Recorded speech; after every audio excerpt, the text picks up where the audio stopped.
अच्छा, डेट बता दें कब जिन्ना ने कहा और कब सावरकर ने कहा, बताइए। जिन्ना के, हाँ मैम, अब मैं बताता हूं, 1940 अब में बता रहा हूं, जिन्ना दो राष्ट्र का सिद्धांत आया 1875 में, अल्ताफ हुसैन हाली, और उन्होंने पूरी एक कविता लिखी उसके ऊपर। उन्होंने साफ साफ कहा, उन्होंने ये कविता लिखी थी, वो दीन हिजाजी का बेबाक बेड़ा, निशा जिसका अक्साए आलम में पहुंचा, न दीना में अटका न मंजिल में टक्का, मुहाजिर हुआ कोई इंसान है जिसका किए पैसे पर, जिसने सातों समंदर वो डूबा दहाने में गंगा क्या कर। हेलो दोस्तों, नमस्कार। स्वागत है आप सबका हमारे इस चैनल की एक और धमाकेदार डिबेट वीडियो में। दोस्तों, आज की डिबेट होने वाली है न्यूज 18 इंडिया टीवी नेटवर्क की तरफ से, जिसमें आपको देखने को मिलेंगे अमीश देवगन जो एडिटर इन चीफ हैं, वही बीजेपी का पक्ष रख रहे हैं सुधांशु त्रिवेदी, कांग्रेस की तरफ से है आलोक शर्मा, एवं कुछ मुस्लिम स्कॉलर जो अपना पक्ष रखेंगे। दरअसल आज की डिबेट का विषय था राहुल गांधी ने अमेरिका में जो बयान दिया मुस्लिम लीग को लेके और भारतीय मुसलमानों को लेके। राहुल गांधी ने अमेरिका में भारतीय मुस्लिम लीग को लेके एक बयान दिया कि वो तो सेकुलर है। इसके साथ साथ ही उन्होंने भारतीय मुसलमानों के ऊपर भी एक बयान दिया कि भारतीय मुसलमानों के अधिकारों को दबाया जा रहा है, उनके हक को दबाया जा रहा है। इसके साथ कुछ क्रिश्चियनों के लेके भी उन्होंने बयान दिए। इसी चीज़ को लेके देश में बहुत बड़ा बवंडर खड़ा हो गया और डिबेट में जमकर बखेड़ा हुआ कि राहुल गांधी ऐसे उल्टे सीधे बयान क्यों देते हैं, जबकि इन बयानों में कोई ना तो तत्व है, वो तो उस मुस्लिम लीग को समर्थन दे रहे हैं, उस मुस्लिम लीग को सामुदायिक संगठन बता रहे हैं, सेकुलर संगठन बता रहे हैं, जिसने भारत और पाकिस्तान के दो अलग अलग टुकड़े करे। इसी चीज़ को लेकर आज की डिबेट है। डिबेट बहुत ही जबरदस्त और बहुत धमाकेदार होने वाली है। आप लोगों से अनुरोध है कि चैनल पर पहली बार आए हैं या चैनल पर नए आए हैं तो चैनल को सब्सक्राइब जरूर से करें। चलिए देखते हैं मेन वीडियो में क्या है। चीन में आरएसएस की वजह से, लंदन मैड्रिड में सारी लड़ाई आरएसएस की वजह से, 9/11 आरएसएस की वजह से हुआ था। अरे साहब, इतनी बड़ी समस्या है और तिनके की ओर में पहाड़ छुपा रहे, दूसरा इन्होंने कहा एक से एक काबिल देशभक्त हुए, बिल्कुल हुए। ये बताइए पहली शहनाई किसने बताई थी? उस्ताद बिस्मिल्लाह खान ने। उनको भारत रत्न कब मिला? 2001 अटल जी के जमाने में। क्यों नहीं मिला 50 साल तक सेकुलर सरकार के जमाने में? अब सुनिए, वीर अब्दुल हमीद को परमवीर चक्र मिला 2015 में, 85वीं वर्षगांठ हुई। कोई शख्स का सूरमा दिखाइए जो वीर अब्दुल हमीद के घर पे गया हो। हमने उनको दिल्ली में बुलाकर पूरे परिवार को, उनकी पत्नी भी थी, सम्मानित किया। डॉक्टर एपीजे अब्दुल कलाम के नमाज जनाजा में कोई शख्स इनका सूरमा गया हो? बताइए। जाते हैं केवल बुरहान वानी और फलाने के नमाज जनाजा में। और सुनिए, उत्तर प्रदेश के आजमगढ़ में भारत की सेना का पहला gallantry award winner brigadier Mohammad Usman, उसके घर पे नहीं जाते। इनकी पार्टी के लोग आजमगढ़ में, संजरपुर में जाके आतंकवाद के आरोपियों के आगे सर झुकाते हैं। अच्छा और सच्चा मुसलमान नहीं अच्छा लगता, अपराधी और आतंकवादी अच्छा लगता है। ठीक है, 30 सेकंड। सुधांशु जी बहुत जोश में आगे और बड़ा शानदार भाषण उन्होंने दे दिया। एपीजे अब्दुल कलाम का सम्मान इस देश का एक एक बच्चा करता है। इनका यह आरोप गलत है कि ये जाते हैं और हम नहीं जाते।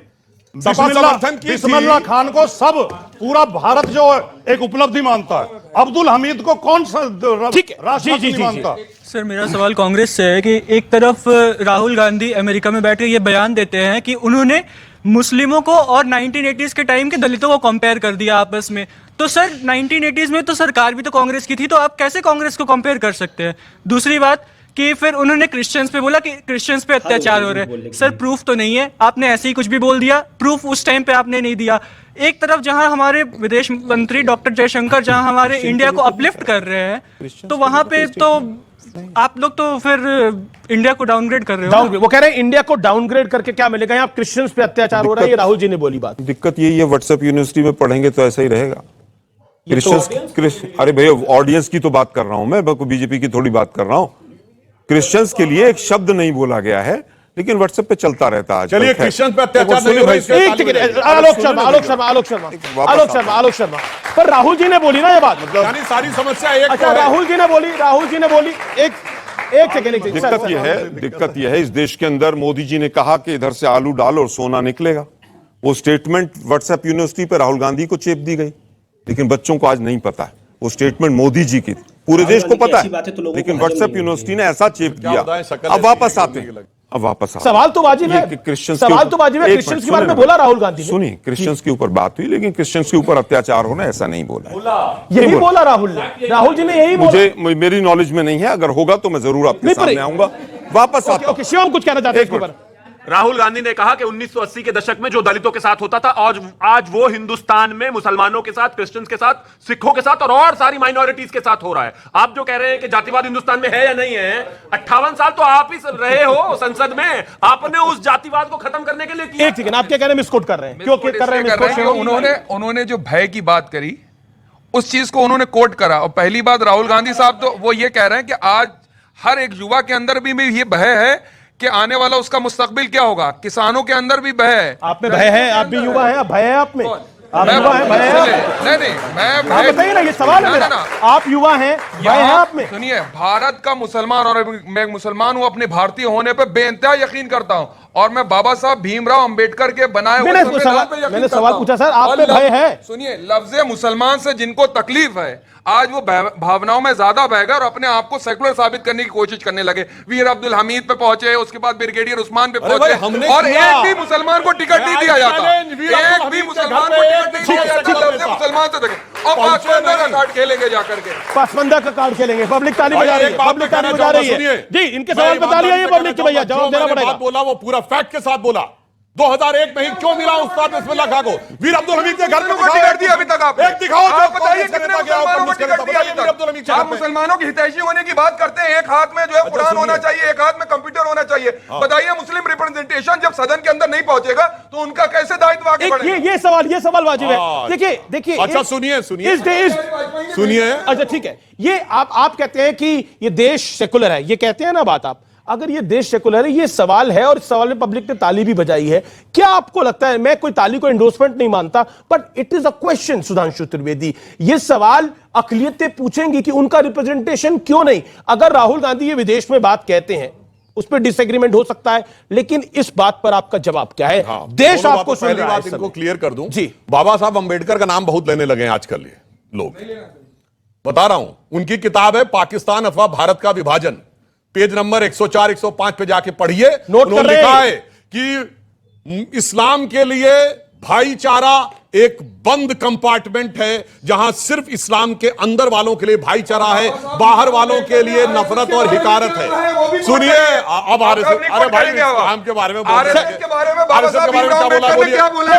कोट करिए, कहां लिखा है? मैंने किताब कोट करके बोली, हवा मत बोलिए। क्या किताब बताइए कौन सी है? कोट करिए। मैं आपको बता दूं, बाबा साहब भीमराव अम्बेडकर, सुन लीजिए, मैं बाबा साहब भीमराव अम्बेडकर को बता दूंगा। इसके बाद आपको जो है सरदार पटेल जी का कोट करिए, किताब कोट करिए। चलिए सरदार पटेल को ही कोट कर दूं। 1948 के अंदर फरवरी 1949 आजादी के बाद का भारत, रिटन बाय विपिन चंद्रा के अंदर आरएसएस को, अरे भाई विपिन चंद्रा का लेफ्टिस्ट है भाई, बाबा साहब को कोट करो। इतिहास में लेके जा रहे हैं। सुन लीजिए, इतिहास में तो ये पहुंचे। पब्लिक प्रेजेंट में आना चाहती है क्यों भाई? प्रेजेंट में आना चाहिए ना। आप लोग इतिहास में लेके जा रहे हैं। सन की विचारधारा कहा है सरदार पटेल ने आरएसएस को? पूछिए जाकर, कहा है या सुनिए, आप सुनिए। अच्छा ठीक है, अरे सुनिए, इन्होंने जिस विपिन चंद्रा को कोट किया उसने भगत सिंह चंद्रशेखर आजाद को टेररिस्ट लिखा है। क्या कोट करने लगते हैं मेरे भाई? क्या मेरा निवेदन है, ये लेफ्टिस्ट इतिहास पर हम ज्यादा यकीन न करें। एक सेकंड, अरे कोई नहीं, लेफ्टिस्ट इतिहास पे बिलीव न करें। अच्छा एक सेकंड। आलोक शर्मा, बड़ा सवाल ये है, सावरकर को आप क्रिटिसाइज करते हैं, सावरकर को सिर्फ क्रिटिसाइज नहीं करते, उनको आप गद्दार तक कहते हैं, आरएसएस को आप कम्युनल कहते हैं, लेकिन मुस्लिम लीग को सेकुलर कहते हैं। कि आपको लगता नहीं है कि ये पॉलिटिकली आपके लिए बेटर नहीं है, ठीक नहीं है? देखिए, मुझे लगता है कि आज का जो विषय है वो सीधा सीधा ये है कि देश कहां जा रहा है, डिवाइड एंड रूल हो रहा है कि नहीं हो रहा है। क्या एक दूसरी जाति या धर्म का बच्चा एक अच्छे माहौल में जाकर एक कमरा लेकर पढ़ सकता है आज? क्या जम्मू कश्मीर का एक बच्चा दिल्ली में आकर अच्छी पॉश कॉलोनी में बैठकर कमरा लेकर सीधे सीधे उसको लोग कमरा दे सकते हैं कि तुम पढ़ लो? समाज में इतनी नफरत फैल चुकी है और ये फैक्ट है, इस सच्चाई। अच्छा, ये आप कह रहे हैं 2000, आपने 1 मिनट बोला, आपने बोला कि 2014 के बाद ये नफरत फैली है। अब आप मुझे बताइए, आपने बोला ना नफरत बढ़ी है, नफरत बढ़ गई है। आप मुझे बताइए, हाशिमपुर दंगा किसकी रिजीम में हुआ? नहीं, ये बात होगी ना, सुनो ना, मलियाना किसकी रिजीम में हुआ? मैं उत्तर देता हूं। 1984 में सिख दंगे किसकी रिजीम में हुए? 84 के दंगों में सैकड़ों लोग आरएसएस के जेल में गए, मेरे पास लिस्ट है। क्या करें अब? अंग्रेजों ने आरएसएस के लोगों ने दंगे कराए थे। आरएसएस के लोग दंगों में इन्वॉल्व थे। अच्छा, मैं ऑन रिकॉर्ड बोल रहा हूं। और जगदीश टाइटल, सज्जन कुमार? यार मैं कब कह रहा हूं कि वो नहीं थे?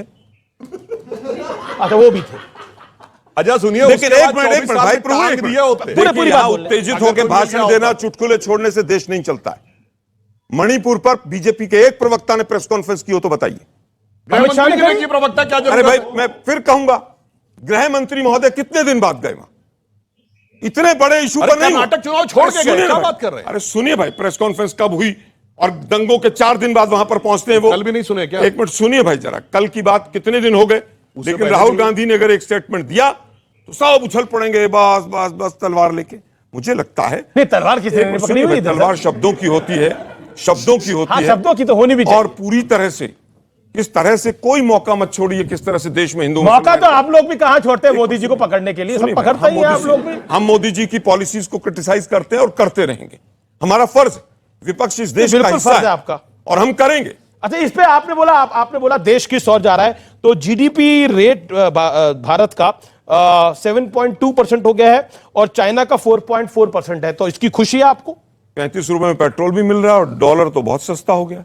अच्छा, और तो मतलब बेरोजगारी आपको है ही जीडीपी नहीं कहीं ग्रोथ पर रेट की कोई खुशी नहीं है? गजब है भाई। नहीं, सवाल है, जीडीपी ग्रोथ रेट है जीडीपी ग्रोथ रेट 7.2% है, चाइना से काफी ऊपर है। सुनिए भाई जी, चाइना का बेस कितना और हमारा बेस कितना, उसका भी जरा अंतर बता दीजिए। अमेरिका का बेस इकोनॉमी का कितना और हमारा कितना, वो भी बता दीजिए। बेस पे तो थोड़ा अंतर बहुत मुझे ज्यादा वही लगता है ना, गुमराह करने वाले आंकड़ों को सामने रख दीजिए। अच्छा एक बात बताइए, केवल अच्छा गुमराह कीजिए ब्रिटेन से तो आगे बड़ी बढ़ते हमारी रहिए। इकोनॉमी है ना, जिन्होंने हम पे 200 साल राज किया, उनसे बड़ी अर्थव्यवस्था हमारी है। मुझे और पूरे देश को तो उस पर बहुत गर्व है। और उसका जो जीडीपी ग्रोथ रेट है वो 0.3% है, हमारा 7.2% है, अमेरिका का 1% है। तब आप बताइए, पूरे विश्व में अगर मैं सिर्फ पाकिस्तान और श्रीलंका का नाम ले लूं, बोलेंगे हमारा कंपैरिजन पाकिस्तान और श्रीलंका से नहीं हो सकता, मैं चाइना का और अमेरिका का नाम ले रहा हूं, तब आप कहते हैं उससे भी नहीं मुकाबला हो सकता। तो करें किससे दुनिया में? आप मान रहे हैं कि हम ही हैं सबसे बड़े, हिंदुस्तान ही सबसे बड़ा है, उसका मुकाबला किसी के साथ नहीं। इंग्लैंड में पिछले 40 वर्षों की सबसे भयानक मंदी है, अब तो अपने ही से तुलना है ना।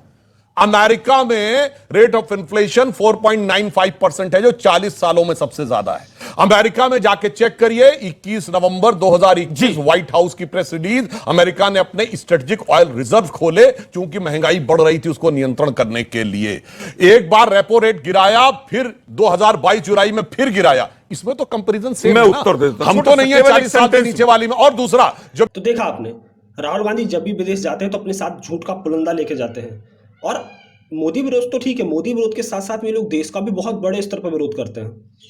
कितने आप जब भी देख लो, ये जब भी कहीं अन्य कंट्री जाते हैं तो भारत माता का विरोध, भारत देश का विरोध करते हैं, चाहे पेगासस मामला हो या कैम्ब्रिज यूनिवर्सिटी का मामला।